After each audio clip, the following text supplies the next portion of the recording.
Hai, perkenalkan nama saya Feber Lestari Boru Sembiring, biasa dipanggil Feber, dengan NPM 20811000003. Saya adalah mahasiswi semester 5 Ilmu Psikologi dari Universitas Islam Riau. Di sini saya akan menjelaskan sedikit mengenai laporan proposal penelitian guna memenuhi tugas dari mata kuliah Seminar Psikologi Islam. Ini adalah laporan penelitian proposal saya yang berjudul Hubungan Religiusitas dengan Perilaku Memaafkan pada Mahasiswa Universitas Islam Riau. Selanjutnya ada latar belakang. Yang pertama ada pengertian mahasiswa.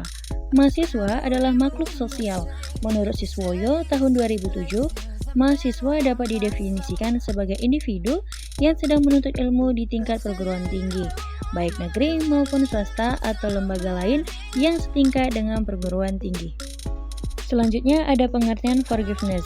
Menurut Nasyori tahun 2012 menyatakan pemaafan diartikan sebagai kesediaan untuk meninggalkan hal-hal yang tidak menyenangkan yang bersumber dari hubungan interpersonal dengan orang lain dan menumbuh kembangkan pikiran, perasaan, dan hubungan interpersonal yang positif dengan orang lain yang melakukan pelanggaran secara tidak adil. Selanjutnya adalah identifikasi masalah. Adapun masalah yang diidentifikasi pada penelitian ini adalah hubungan religiusitas dan perilaku memaafkan pada mahasiswa Universitas Islam Riau. Didapatkan bahwa ada sebagian mahasiswa terhadap mahasiswa lainnya. Ada beberapa mahasiswa yang kurang nyaman dikarenakan faktor-faktor yang dimiliki dalam interaksi pada mahasiswa yang lain. Pemicu yang menyebabkan konflik ini dikarenakan adanya perbedaan pendapat atau asumsi di setiap mahasiswa secara individu. Mereka bersaing untuk meyakinkan bahwa pendapat individu tersebut adalah benar, sehingga mahasiswa lain mengikuti apa yang disampaikan mahasiswa tersebut.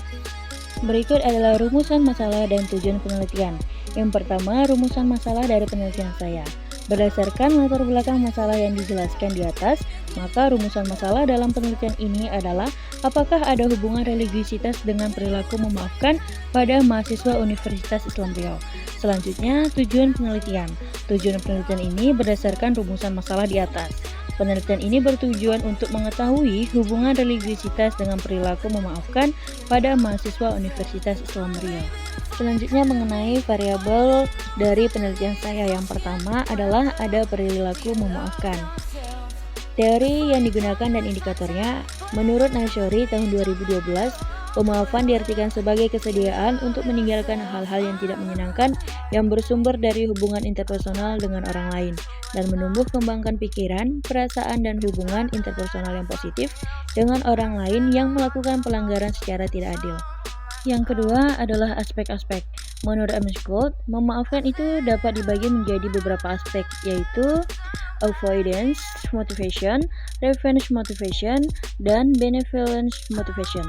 Menurut Zegmeister dan Romero tahun 2002, aspek-aspek perilaku memaafkan adalah aspek kognitif, aspek afektif, dan aspek perilaku. Yang ketiga yaitu dimensi teori.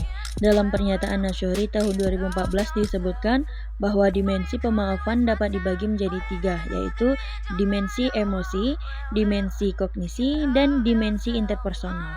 Selanjutnya variabel kedua. Yang pertama yaitu teori yang digunakan. Dalam agama Islam senantiasa mengajarkan umatnya untuk hidup dalam kedamaian dan saling memaafkan kesalahan antara sesama. Seperti dijelaskan dalam Al-Quran Surat Al-Imran ayat 134, dan orang-orang yang menahan amarahnya dan memaafkan kesalahan orang, Allah menyukai orang-orang yang berbuat kebajikan. Dari hasil penelitian terdahulu yang dikemukakan oleh Wade dan Warrington 2003 dan Krauss, bahwa religiusitas mempengaruhi pemaafan. Yang kedua, aspek-aspek.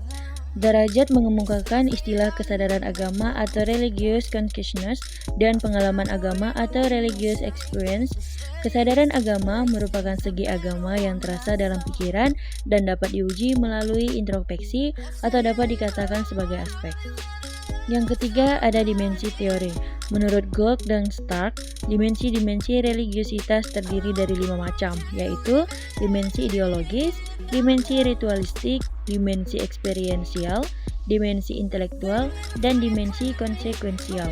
Selanjutnya metode penelitian. Yang pertama, jenis penelitian. Desain yang digunakan dalam penelitian ini adalah korelasional. Penelitian korelasional merupakan suatu tipe penelitian yang melihat hubungan antara satu atau beberapa ubahan dengan satu atau beberapa ubahan lain. Jenis penelitian ini adalah kuantitatif. Yang kedua yaitu identifikasi variabel. Yang pertama, variabel bebas adalah variabel yang mempengaruhi, menjelaskan, atau menerangkan variabel yang lain. Variabel ini menyebabkan perubahan pada variabel terikat. Variabel bebas atau X dalam penelitian ini adalah religiusitas. Yang kedua, variabel terikat adalah variabel yang dipengaruhi atau diterangkan oleh variabel lain tetapi tidak dapat mempengaruhi variabel yang lain. Variabel terikat atau Y dalam penelitian ini adalah perilaku memaafkan. Selanjutnya ada subjek dan lokasi. Populasi dalam penelitian ini adalah mahasiswa yang ada di Universitas Islam Riau.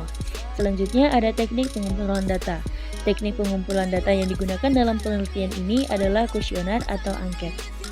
Selanjutnya ada teknik analisis data.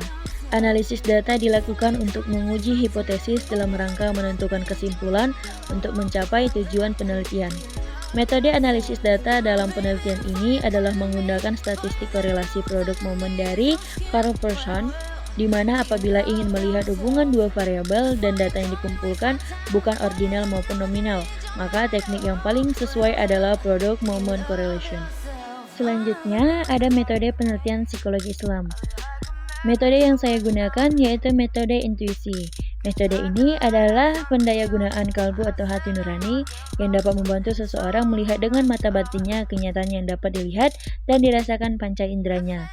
Jika seseorang memaafkan kesalahan orang lain, ia menggunakan hati nuraninya dan ia sudah mengetahui atau memberi sinyal-sinyal kepada orang tersebut mengenai apa yang terjadi dan apa yang bakal terjadi jika seseorang tersebut melakukan kesalahan yang sama.